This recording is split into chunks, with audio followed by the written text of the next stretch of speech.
Baik, assalamualaikum warahmatullahi wabarakatuh. Jadi di sini kami dari kelompok H, Tata Kelola Manajemen Risiko kelas C. Jadi di sini kami akan mempresentasikan materi week ketiga mengenai peran dan tanggung jawab auditor eksternal, risk management standard, dan enterprise risk management atau IRM. Nah, sebelum memulai presentasi, saya akan memperkenalkan diri saya dan juga teman-teman saya yang berada di kelompok H ini. Jadi ada saya sendiri, Imania Dewi Fevianti dengan NPM akhir 142. Kemudian ada Atika Fauzan Nabila dengan NPM akhir 126. Muhammad Wongso Prastyo dengan NPM 144. Kemudian yang terakhir ada Melati Cahyaning Budi dengan NPM akhir 185. Baik, selanjutnya saya akan menjelaskan peran auditor eksternal terhadap penegakan GCG. Jadi auditor eksternal ini dibutuhkan untuk memastikan laporan keuangan perusahaan akurat dan dapat dipercaya, kemudian mencegah manipulasi serta melindungi kepentingan pemegang saham. Untuk standar audit, jadi IAPI telah menetapkan standar sesuai ISA, mencakup kompetensi, etika, dan juga independensi auditor. Nah, untuk kualitas jasa audit ini ada kompetensi dan juga independensi. Jadi kompetensi dalam mendeteksi pelanggaran, kemudian independensi dalam melaporkannya. Kemudian untuk pengawasannya ini dilakukan oleh PPK Kemenkeu dan IAPI untuk menjaga kualitas independensi. Nah, untuk audit fee dan juga independensi, audit fee yang terlalu rendah itu menurunkan kualitas, sementara audit fee yang tinggi berisiko mengurangi independensi auditor. Untuk penunjukan auditor ini ditetapkan dalam RUPS. Selanjutnya, setelah membahas auditor eksternal, sekarang saya akan membahas peran auditor internal dalam penegakan GCG. Jadi untuk tugas auditor internal ini mendukung GCG dengan menyediakan asuransi, konsultasi independen terkait manajemen risiko, pengendalian internal, dan juga kepatuhan. Nah, untuk independensi dan juga kompetensi auditor internal, itu auditor internal harus independen, kompeten, dan objektif dalam menjalankan tugasnya. Independensi dijaga dengan melapor ke komite audit dan juga dewan komisaris, serta kompetensi mencakup integritas, profesionalisme, serta pengetahuan audit dan juga regulasi. Nah, untuk pengungkapannya ini diwajibkan oleh OJK mencakup identitas, pengalaman, kualifikasi, struktur, dan juga unit audit. Akuntabilitas auditor eksternal terhadap pemegang saham dalam menjalankan tugas dari perusahaan untuk melakukan audit secara profesional. Di prinsip corporate governance ke-5 butir D dari OECD mengatur bahwa auditor eksternal mempunyai akuntabilitas ke pemegang saham dan berkewajiban kepada perusahaan untuk melakukan pekerjaan secara profesional.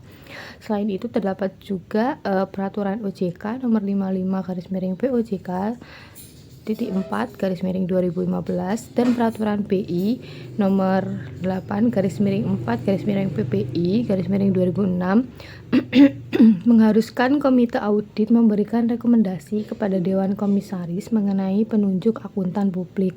Nah, jadi dalam praktik tata kelola yang baik, auditor eksternal itu sebaiknya direkomendasikan oleh komite audit yang independen dan auditor eksternal tersebut kemudian ditunjuk dalam RUPS. Praktik ini menegaskan bahwa auditor eksternal mempunyai akuntabilitas kepada pemegang saham. Praktik tersebut juga menggarisbawahi bahwa auditor eksternal bertanggung jawab melaksanakan pekerjaannya secara profesional untuk perusahaan, bukan untuk individu atau kelompok manajemen tertentu lainnya. Pelaksanaan peran auditor eksternal dan auditor internal menurut hasil penilaian OECD ASEAN Corporate Governance Scorecard. Dalam ASEAN Corporate Governance Scorecard, pertanyaan terkait auditor eksternal, khususnya terkait audit dan non-audit, terdapat pada bagian D, yaitu pengungkapan dan transparansi. Pengungkapan biaya audit dan biaya jasa non-audit oleh KAP diperlukan untuk menilai kewajaran biaya-biaya tersebut. Nah, perusahaan itu akan memperoleh penalti jika perusahaan menerima opini audit selain wajar tanpa pengecualian atau WTP, serta jika perusahaan merevisi laporan keuangan keuangan selain karena alasan perubahan kebijakan akuntansi. Hasil studi AACD menemukan bahwa hampir semua perusahaan memperoleh opini WTP dan tidak ada anggota direksi atau manajemen senior yang merupakan mantan karyawan atau partner dari KAP yang sedang mengaudit perusahaan. Materi selanjutnya yaitu membahas tentang standar manajemen risiko. Standar manajemen risiko menetapkan pendekatan umum untuk mengelola risiko secara efektif, mencakup proses dan kerangka pendukungnya. Beberapa standar global telah diterbitkan, seperti ISO di Swiss yang mengkoordinasikan berbagai badan standar nasional, termasuk British Standard Institute dan Standard Australia. Selain itu, adapun COSO atau COSO di Amerika Serikat juga mengeluarkan standar komprehensif tentang manajemen risiko. Standar ini menggabungkan deskripsi proses manajemen risiko dengan kerangka kerja yang direkomendasikan. Untuk prosesnya, standar manajemen risiko menjelaskan kerangka manajemen risiko, tetapi untuk ISO 31000 lebih menekankan pada proses manajemen risiko. Sementara itu, pendekatan COSO tidak membedakan secara jelas antara kerangka dan proses manajemen risiko, dengan fokus utama pada pertimbangan kerangka kerja. Kemudian untuk konteks standar manajemen risiko. Semua standar manajemen risiko mengacu pada kerangka manajemen risiko dengan representasi berbeda.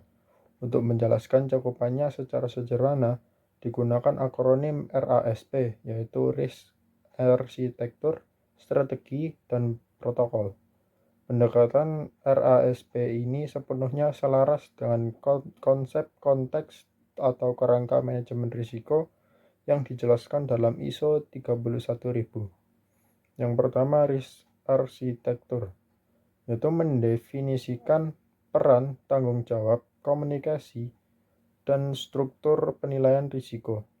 Yang kedua, risk strategi, yaitu selera risiko, sikap, dan filosofi ditetapkan dalam kebijakan manajemen risiko. Dan yang terakhir, risk protokol, yaitu ditentukan dalam pedoman risiko organisasi dan mencakup aturan serta prosedur serta metodologi, alat, dan teknik manajemen risiko yang harus digunakan. ISO 31000 tahun 2018, standar ini berisi prinsip-prinsip dan kerangka kerja manajemen risiko yang berkaitan dengan penciptaan dan perlindungan nilai. Di sini ada 8 prinsip, yaitu yang pertama, kerangka kerja dan proses harus disesuaikan dan proporsional. Yang kedua, keterlibatan para pemangku kepentingan yang tepat dan tepat waktu sangat diperlukan. Yang ketiga, diperlukan pendekatan yang terstruktur dan komprehensif. Yang keempat, manajemen risiko merupakan bagian dari integral seluruh kegiatan organisasi. Yang kelima, manajemen risiko mengantisipasi, mendeteksi, mengakui, dan menanggapi perubahan.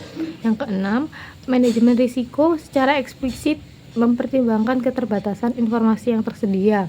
Yang ketujuh, faktor manusia dan budaya mempengaruhi seluruh aspek manajemen risiko. Nah, yang kedelapan, manajemen risiko terus ditingkatkan melalui pembelajaran dan pengalaman. Selanjutnya saya akan menjelaskan terkait IRM atau Enterprise Risk Management atau manajemen risiko perusahaan. Untuk definisinya sendiri, yakni budaya, kemampuan, dan praktik yang diintegrasikan organisasi dengan penetapan strategi dan diterapkan ketika mereka menjalankan strategi tersebut, dengan tujuan untuk mengelola risiko dalam menciptakan, memelihara, dan mewujudkan nilai. Adapun manfaat dari penerapan IRM itu sendiri, yang pertama dalam bidang finansial, yakni untuk meningkatkan profitabilitas dan tata kelola perusahaan. Kemudian dalam bidang infrastruktur, yakni untuk efisiensi dan keunggulan kompetitif. Kemudian yang tiga dalam reputasi, adanya peningkatan persepsi organisasi.